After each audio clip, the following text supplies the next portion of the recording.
우리가 그동안 관계 중심 전도를 주일날 시리즈로 쭉 살펴봤습니다. 그 설교가 맞춰졌다고 관계 중심 전도가 끝난 것이 아니고요.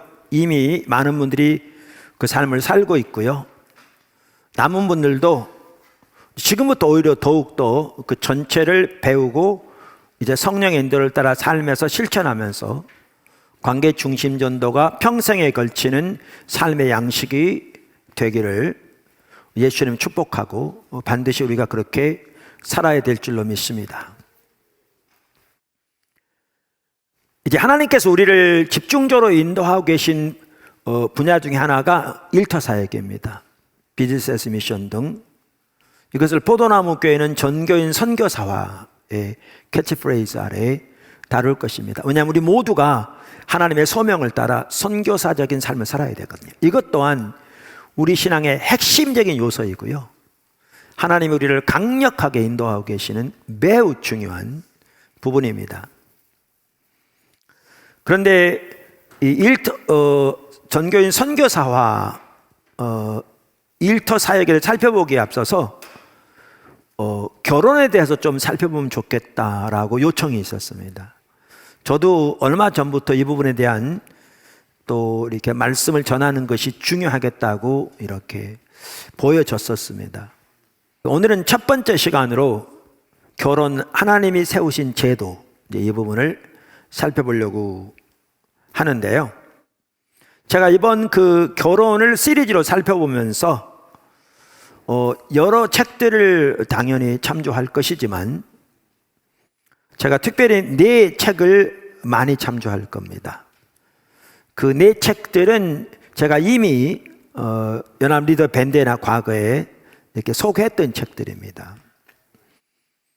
하나는 로이드 존스 목사님이 쓴 그리스도인의 결혼 생활, 생명의 말씀사, 나중에 나온 것은 출판사를 말합니다.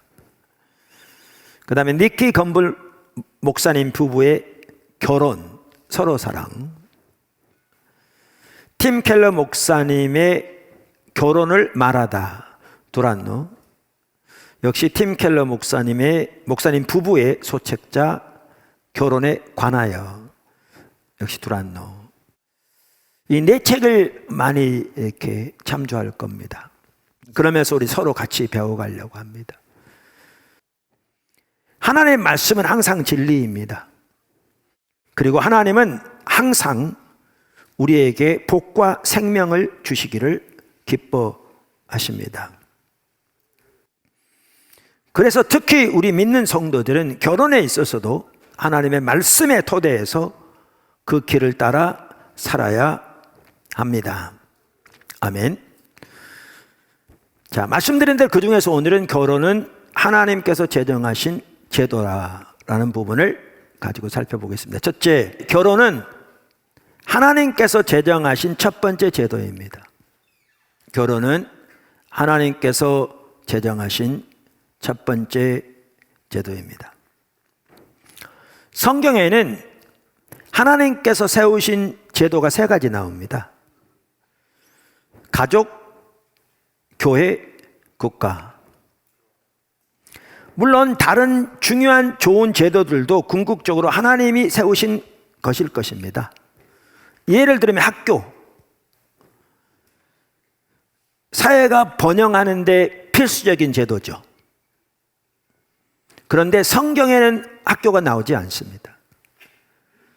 성경에 학교가 나오지 않는다고 해서 하나님이 세우신 제도는 아니라 그 말은 전혀 아니죠. 사실 많은 학교들이 처음부터 기독교 단체에 의해 세워졌습니다. 성령의 인도를 따라서. 자, 그런데 말씀드린 대로 3가지 가족, 교회, 국가는 성경에서 언급하고 있는 혹은 명시하고 있는 하나님이 세우신 3가지 제도로서 인류에게 핵심적이고 필수적인 제도입니다.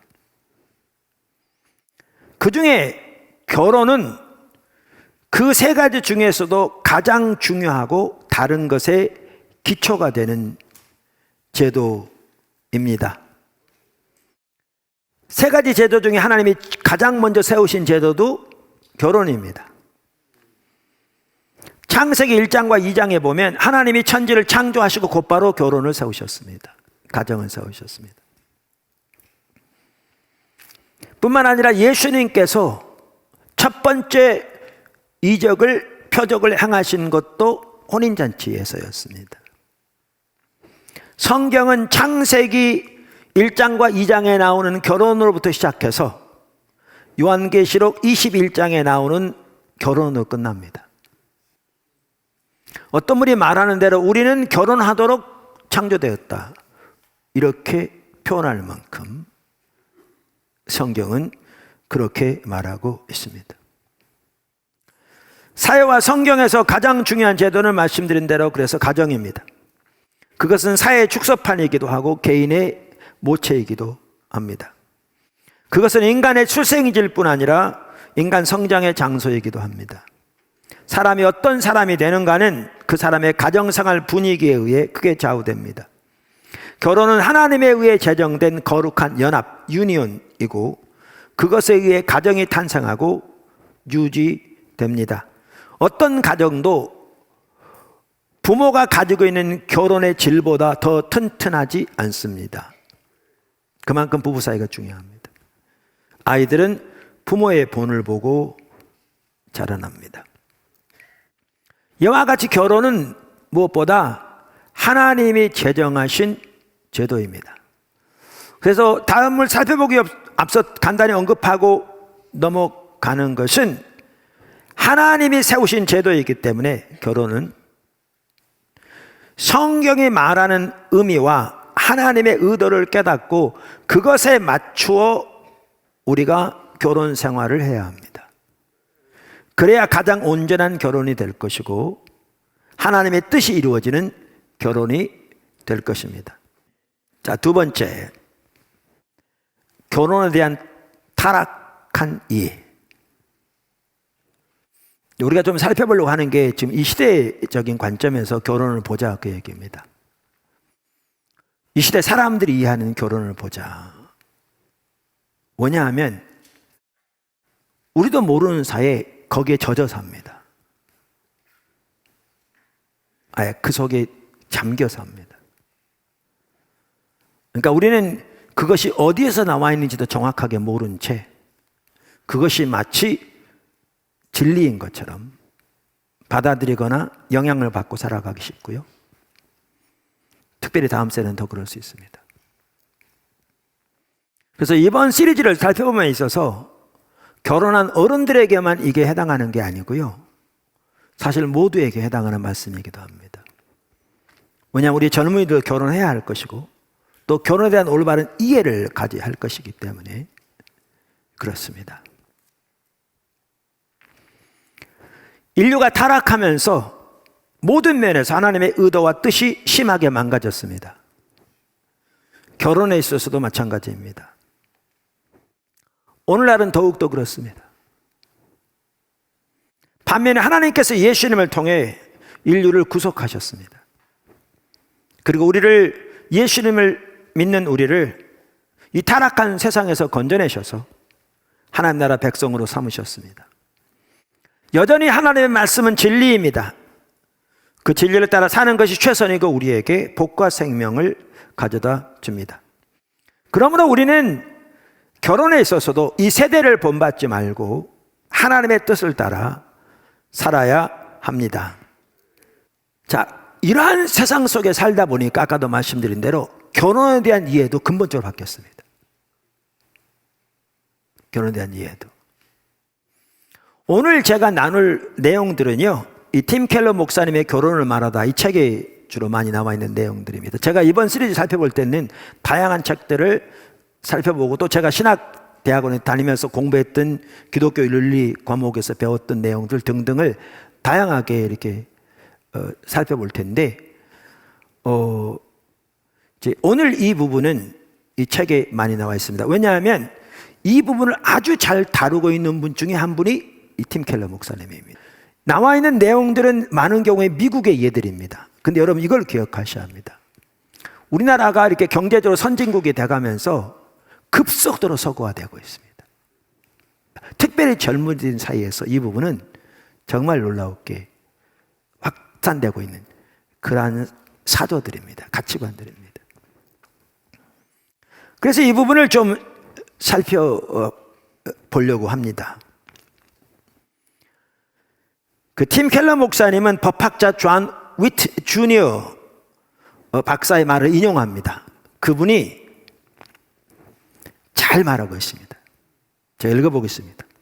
지난날 보편적으로 인정받았던 서로 사랑하고 후손을 낳으며 안전을 보장하기 위해 영구적으로 약정된 연합이라는 결혼의 이상은 차츰 물러가고, 그러니까 이 말은 뭐냐 하면 이게 전통적으로 가지고 있던 결혼에 대한 이해입니다. 그 배후에는 성경이 있습니다. 왜냐하면 서구의 전통 배후에 성경적인 가치관이 있었거든요. 그래서 그 결혼에 대한 이해가 뭐였냐면, 다시 한번 읽으면 서로 사랑하고 후손을 낳으며 안전을 보장하기 위해 영구적으로 약정된 연합 이라는 결혼의 이상은 차츰 물러가고, 그러면 새롭게 바뀌어가는데 어떻게 바뀌어가느냐, 양쪽 당사자의 개인적인 만족을 추구하기 위한 한시적인 성적 계약으로 바뀐 겁니다. 이 시대는 결혼이 어떻게 바뀌었냐면, 아까 말씀드린 그러한 이해에서 양쪽 당사자의 개인적인 만족을 추구하기 위한 한시적인 성적 계약으로 바뀐 겁니다.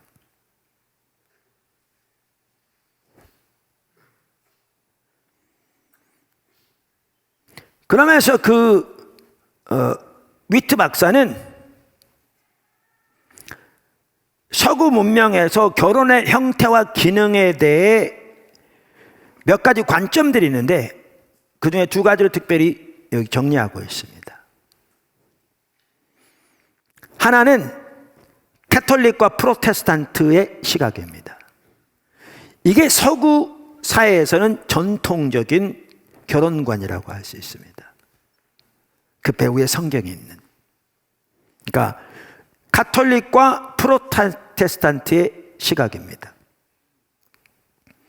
그럼 여기에서는 강론에서 약간의 차이가 있지만 두 진영 모두 가톨릭, 개신교, 가톨릭 모두 남편과 아내가 평생 사랑하고 헌신하는 틀을 만드는데 결혼의 목적이 있다고 가르칩니다.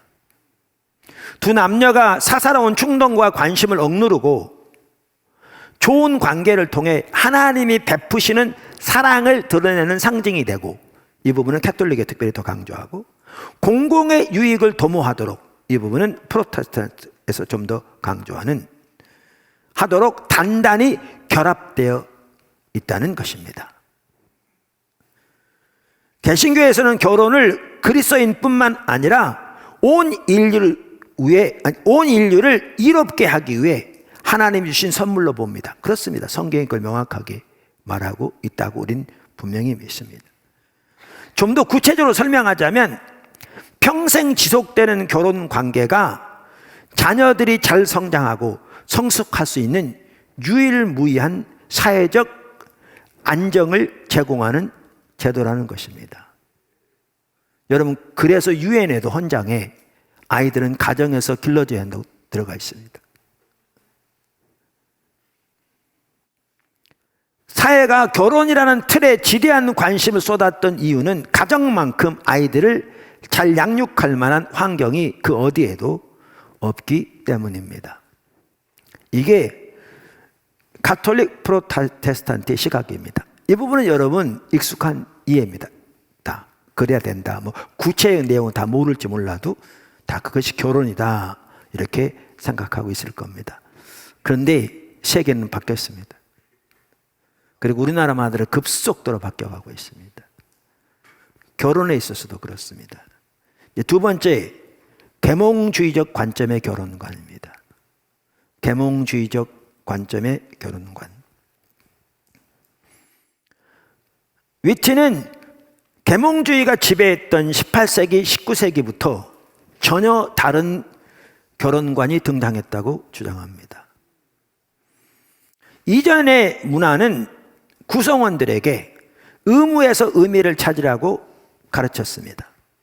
저마다 부여받은 사회적 역할을 받아들이고, 예를 들면 아내는 아내로서, 남편은 남편으로서 그것을 성실하게 수행하라는 것이었습니다. 하지만 계몽주의 영향이 확대되면서 흐름이 달라졌습니다. 어떻게 달라졌느냐? 인격적으로 자신에게 가장 만족스러운 삶을 선택하는 자유와 그 결과에서 삶의 의미를 찾게 된 것입니다. 자기를 부정하고 개인의 자유를 포기하며 배우자와 가족에 대한 의무를 다하는 대신, 그러니까 그것에서 정체감을 구하는 대신 결혼을 통해 정서적이고 성적인 만족을 얻고 자아를 실현하는 마당으로 그 가치를 다시 설정하게 된 것입니다. 이런 사고방식을 지지하는 사람들은 결혼의 핵심이 거룩한 상징이라든지 더 넓은 인간 집단에 유익을 끼치도록 하나님이 주신 사회적 연대라고 보지 않습니다. 그걸 어떻게 보느냐? 개인적인 만족을 도모하기 위해 양쪽 당사자가 맺은 계약으로 인식합니다. 거기 하나님 없습니다. 제가 오늘 시작할 때 뭐부터 시작했냐면, 결혼은 하나님이 세우신 제도다. 이것을 지금 살펴보고 있는데, 어떻게 시대가 바뀌었냐면 계몽주의 영향으로 이렇게 지금 하고 있습니다. 그것을 지금 위트 박사가 잘 설명하고 있는 겁니다. 개인적인 만족을 도모하기 위해 양쪽 당사자가 맺은 계약으로 인식하게 된 것이죠. 이런 관점에서 보자면 부부는 하나님이나 사회에 대한 책임을 다하기 위해서가 아니라 오로지 자신만을 위해서 결혼한 존재들입니다. 그러므로 남편이든지 아내든지 교회나 전통 또는 더 넓은 공동체가 요구하는 책임 등은 전혀 신경 쓰지 않고 스스로에게 유익하다고 판단하는 방식으로만 결혼 생활을 이끌어가게 됩니다. 간단히 말해서 결혼주의는 결혼의 공적인 측면은 잘라내버리고 그것을 사유할 뿐만 아니라 하나님의 본성을 드러내거나 다른 인격체를 빚어내거나 자녀를 키우는 일과는 상관없이 개인적인 만족을 추구하는 쪽으로 그 의미를 다시 균형합니다. 이러한 새로운 결혼관은 서서히 그러나 확실하게 서구 문화에서 주류가 되어가면서 기존의 전통적인 결혼관을 구시대의 산물로 사회에서 쫓아내버렸습니다. 이렇게 돼가면 심각한 게 뭔지 아십니까? 결혼 제도가 붕괴하고 있습니다. 서구에서는 지금 결혼 제도가 붕괴하고 있습니다. 우리나라요, 이 부분에서 약간 차이가 있습니다. 그런데 급속도로 따라가고 있습니다. 결혼 제도 자체가 붕괴하고 있습니다.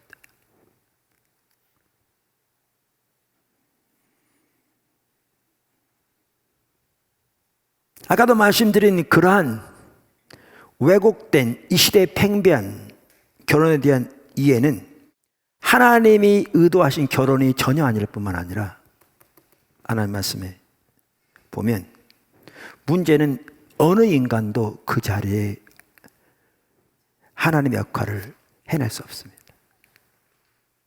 어느 인간도. 그러니까 그러한 삶은 가능하지 않습니다. 그것은 배우자에게 치명적인 부담을 안기는 것입니다. 아무도 그렇게 할 사람이 없습니다. 그래서 누구의 말대로 결혼에 대한 비현실적인 동경과 감당하기 어려운 공포감 사이에서 호적거리고 있다. 이렇게 되어버렸습니다. 이렇게 살다 보니까 결론이 뭔지 아십니까? 수많은 결혼이 이혼으로 파국을 맞습니다.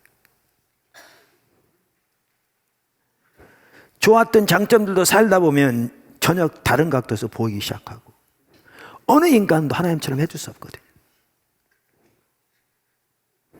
그러니까 이혼이 보편화되는 것이지요. 과거에도 이혼이 있었습니다. 그런데 이러한 부분들이 보편화돼 가면서, 그리고 그러한 파국이 심화되면서 현대인들이 경험하는 환멸의 깊이라든지 결혼이 붕괴하는 속도는 이전과는 전혀 다른 차원으로 일이 진행되고 있습니다. 지금 현대는.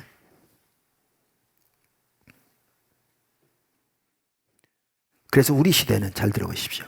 아까 얘기했던 내용과 연결해서 우리 시대는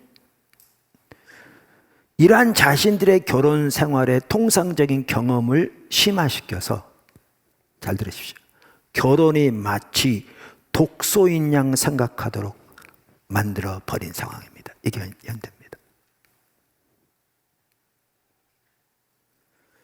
여러분은 아직 실감이 안 납니다. 왜냐하면 우리나라는 좀 덜합니다. 이 부분에서 정도. 근데 서구, 여러분 영화 보시라니까요. 이 가치관이 팽배해 있습니다.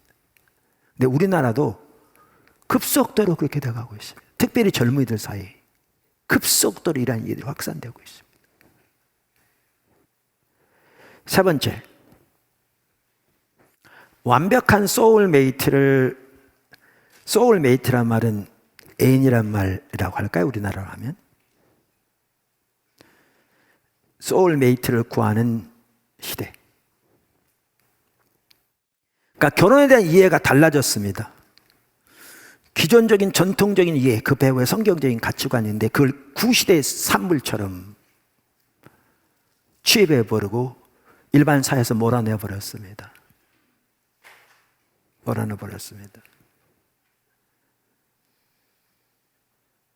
자, 그러면서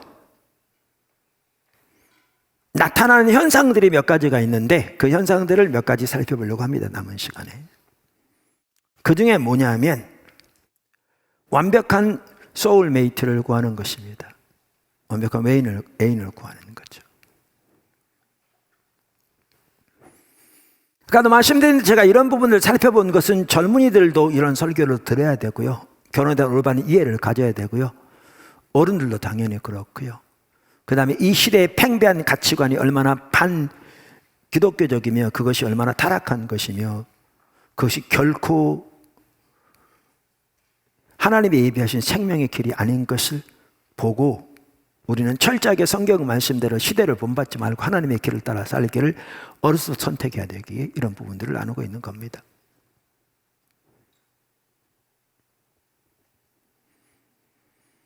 자, 아까도 말씀드린 대로 이 시대의 결혼관은 자기는 있는 그대로 상대방이 받아주기를 바라면서 자기를 온전히 만족시켜줄 영적으로, 성적으로, 영적으로 배우자를 찾습니다.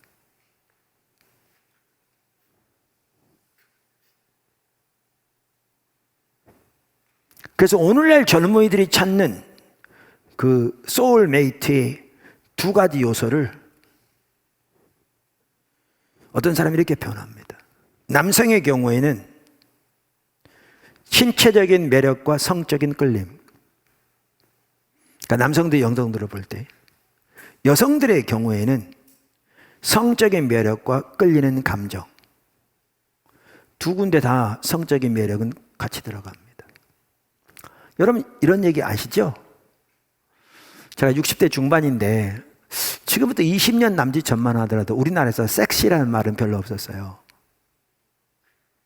성경에는 음란은 그 입에도 두지 말라고 그랬잖아요. 그랬는데 그러니까 지금 자라난 다음 세대는 모를지 몰라도 좀 어른 세대로서 쭉 살아왔던 우리 어른 세대들은 불과 몇십 년 전만 해도 사람들이 언어나 생각에 이런 게 자체가 없었던 걸 우리는 알아요. 그러니까 변해온 과정을 금방 볼 수 있잖아요. 지금은요 그런 용어가 미덕처럼 완전히 퍼져 있습니다. 왜요? 이 배우에 이런 가치관이 있어요.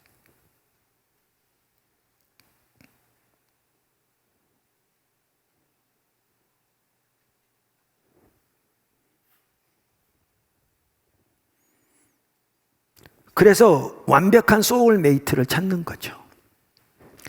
근데 심각한 사실은 세상에 그런 사람은 존재하지 않는다는 겁니다.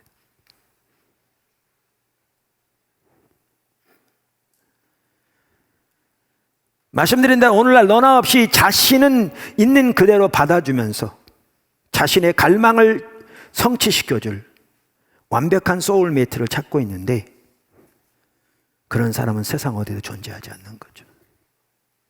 그렇다 보니까 찾는 사람이건 탐색을 당하는 사람이건 모두 실망할 수밖에 없는 것이죠. 이건 남성들만의 문제가 아닙니다. 여성들도 동일하게 소비 지향적인 문화에 물들어 있습니다. 남녀 모두 결혼을 인간으로서의 면모를 온전하게 가다듬고 공동체를 완성해가는 통로가 아니라, 그렇게 이해하는 것이 아니라 개인적인 삶의 목표를 이루는 수단으로 바라보는 것이지요. 그러다 보니까 너나 없이 자기의 정서적, 성적, 영적 욕구들을 채워줄 결혼 상대를 찾게 되리라는 극단적인 이상주의를 가지게 되는데, 그 일은 실제로 일어나기 어렵고, 그래서 마침내 비판주의 내지는 비관주의로 치닫게 되는 거죠. 결혼에 대한. 네 번째, 결혼의 깊이, 동거. 이러한 올바르지 못한 결혼관 때문에 결혼을 기피하는 현상들이 늘어나는데, 그 중에 하나의 형태로 나타나는 게 동거라는 겁니다. 이게 세계적으로 매우 확산되고 있습니다. 당연히 성경적으로는 강력하게 성경은 정죄하고 있는 겁니다. 동거. 아까 말씀드렸죠. 우리는 결혼을 위해 만들어졌고 인류는 결혼하도록 지음받았다. 어떤 분의 표현이 참 맞아요. 왜냐하면 창세기 1장 2장만 봐도 명백해요. 물론 하나님께서 어떤 사람들은 독신의 삶을 살도록 부르신 경우가 있습니다. 바울처럼. 이 경우에는 나중에 또 살펴볼 겁니다. 독신의 은사에 대해서. 이 시리즈 살펴보는 동안에.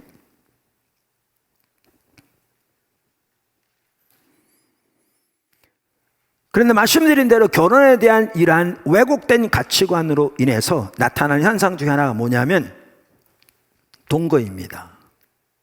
그러니까 결혼은 싫고 그건 구시대적 산물이고, 그 다음에 성적 욕구를 채우기 위해서 그냥 단순하게 만나는 이 중간 지점이 뭐냐? 동거인 거죠. 동거. 미국만 하더라도 1960년대는 그렇게 동거하는 사람이 거의 없었답니다. 그 용어 자체가 낯설은. 그런데 지금은 25세부터 39세까지 결혼하지 않는 여성의 4분의 1은 25%는 이성 파트너와 동거하고 있고요. 그 가운데 60%는 30대 후반부터 그렇게 한답니다. 젊은이들 가운데 절반 이상이 결혼을 하지 않고 동거를 택하게 된답니다. 아까도 말씀드린 대로 우리나라는 아직 여기까지는 안 왔습니다. 근데 급속도로 그렇게 되고 있습니다. 지금 특별히 젊은이들 사이에 심각하게 확대되고 있습니다. 한 보고서는 이에 대해서 이렇게 얘기합니다. 동거는 남성들로 하여금 집안에서 안정적이고 간편하게 여자친구의 성적인 봉사를 받아가면서 다른 한편으로는 한층 독립적인 생활을 즐기며 계속 또 나은 파트너를 물색하는 여건을 제공한다. 비참하죠? 이게 현실이에요.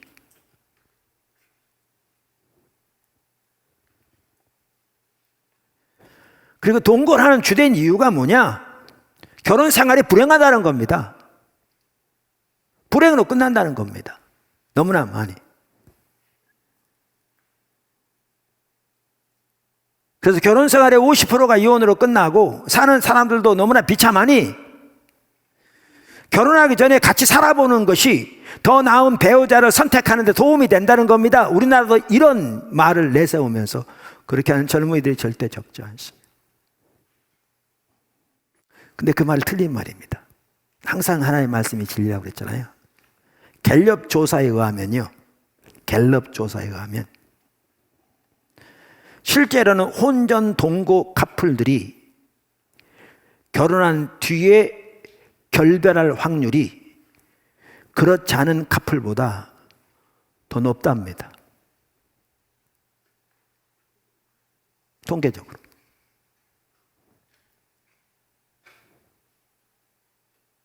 그러면서 갤럽 조사들이 이렇게 얘기합니다. 동거라는 처방은 오늘날 마치 질병처럼 치부되고 있는 결혼보다 서구 사회에서 결혼이 질병처럼 치부되고 있다니까요. 결혼보다 더 심각한 해를 끼치고 있는 게 분명하다. 이 다양한 면에서. 그 다양한 면을 여기에 지금 제가 설명 안 했죠. 사실 이혼만 하더라도 이런 부분이 있습니다. 그걸 명확하게 좀 볼 필요가 있는데요. 그러니까 50%가 아니라 미국의 경우 결혼한 부부 45%가 이혼한답니다. 그런데 그 가운데 18살이 되기 전에 고등학교를 중퇴하고 혼전 임신한 커플들의 비율이 매우 높답니다. 거기에. 그래서 교육 과정을 잘 마치고 적절한 수입이 있으며 온전한 가정에 성장하고 신앙을 가졌으며 25세 이후에 결혼해서 첫 아기를 낳는 부부의 경우는 이혼율이 현저하게 떨어진답니다.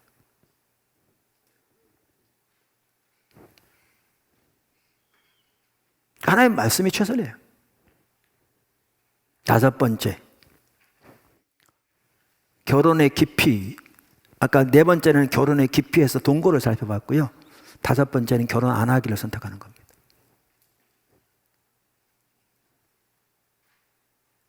결혼의 깊이.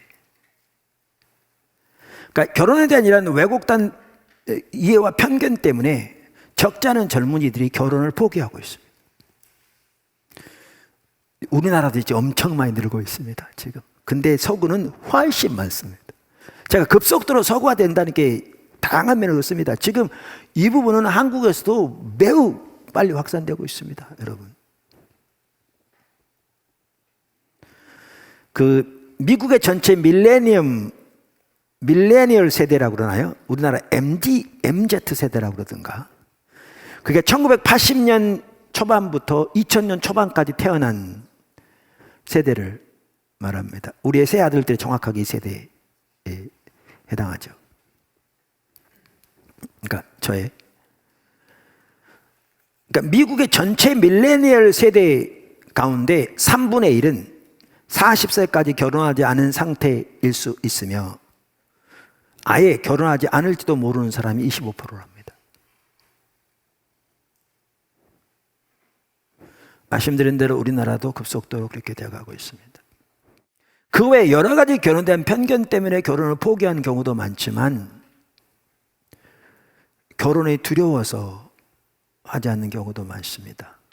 근데 결혼이 두려운 이유를 크게 저자는 두 가지를 들고 있는데 저는 동의합니다.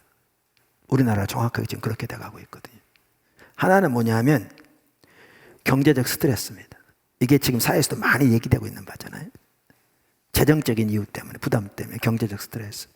두 번째는 문화의 팽배한 개인주의 때문에 그렇다는 거죠. 어떤 사람은 이것을 표현적 개인주의라고 표현하는 것입니다. 개인주의. 서구 전통 문화에서는 사람들이 관계 속에서 자아 정체성을 확립했습니다. 가정 공동체 안에서, 더 나아가 하나님의 우주 안에서 내게 주어진 자리, 하나님의 부르심인 자리, 소명의 자리. 또 그렇게 하면서 나는 누구인가가 규정되었죠. 그리고 그 관계 속에서 자신의 본분을 다함으로써 비로소 가치 있는 인간이 되어가는 그러한 인식 가운데 살았죠. 그러나 현대 사람들은 자기 내면으로 방향을 돌리기 시작했습니다. 다른 사람들이 나를 두고 하는 말이나 다른 사람이 나에 대해 생각하는 것이 나는 누구인가를 규정해서는 안 된다고 주장한 거죠. 한편에 일리가 있을지 모릅니다. 근데 문제는 가치 있는 인간이 되려면 자신의 가장 깊은 갈망과 감정을 찾아내서 표출해야 한다는 겁니다. 먼저 내가 누구인지를 스스로 정한 다음에 관계 속에 들어갈 수 있는데, 단 내 기준의 나를 상대방에서 받아들이는 범위 내에서만 그렇게 할 수 있는 거죠. 이게 아주 팽배해 있는 거죠. 사회 전체적으로 이 메시지가 너무너무 강합니다. 아까 커머셜 같은 데도 마찬가지. 여러분 커머셜 보십시오. 다 그런 얘기입니다. 요즘 우리나라도.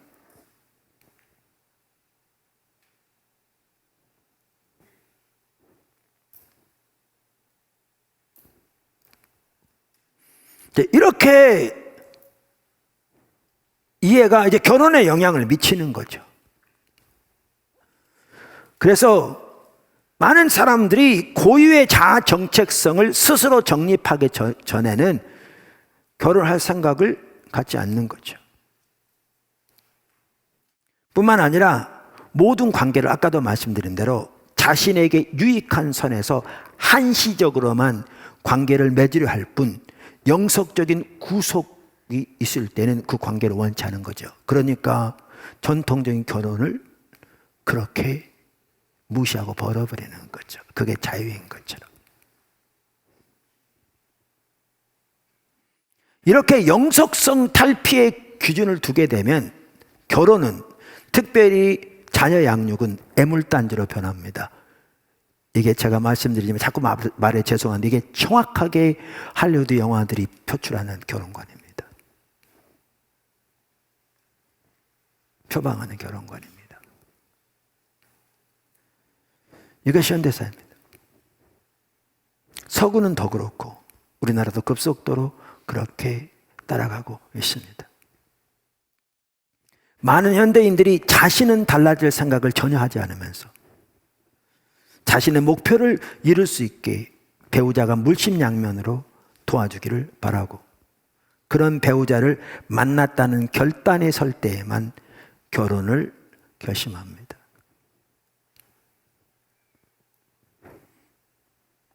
그래서 결혼을 하지 않는 경우가 너무 많은 거죠.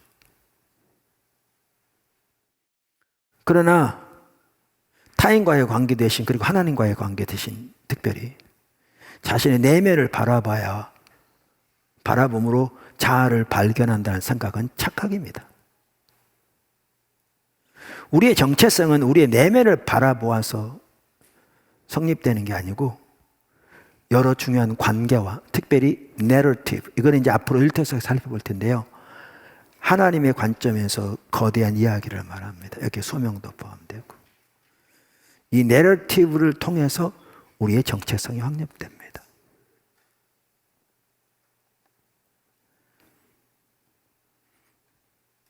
자기 내면을 보아서만 가지고 자기의 정체성 확립하는 것은 불가능합니다. 오늘은 한 가지 부분을 가지고 살펴봤습니다. 결혼은 하나님이 제정하신 제도다. 정말 이 시대에 모든 사회적인 가치관과 삶의 방식이 철저하게 하나님에 대적하는, 특별히 포스트 모더니즘 시대에 여전히 하나님의 말씀은 진리고, 그 하나님의 말씀을 따라 사는 것이 우리 각자에게 또 가정의 사회에 최선의 삶이다 라는 걸 살펴봤으면, 사실 포스트 모더니즘의 핵심적인 가치 중에 하나가 해체입니다. 모든 것을 파괴하는. 이대로 바뀌지 않는다면요, 멸망입니다. 멸망입니다. 그래서 우리가 이번에 이렇게 결혼에 대해서 쭉 살펴보기 원하는데, 결혼은 하나님이 만드신 제도로서 하나님의 설명서를 따라 성경에 나와 있는, 우리가 잘 따라감으로 결혼을 준비하고 있는 젊은이들은 또 포함해서 우리 모든 보도나무교회 성도들이 정말 하나님이 예비하신 은혜와 생명이 넘치는 복된 결혼과 가정이 되고, 또 교회와 이 사회와 나라를 위해서 정말 하나님께 귀하게 쓰임받는 모든 가정이 되기를 예수님 축복합니다.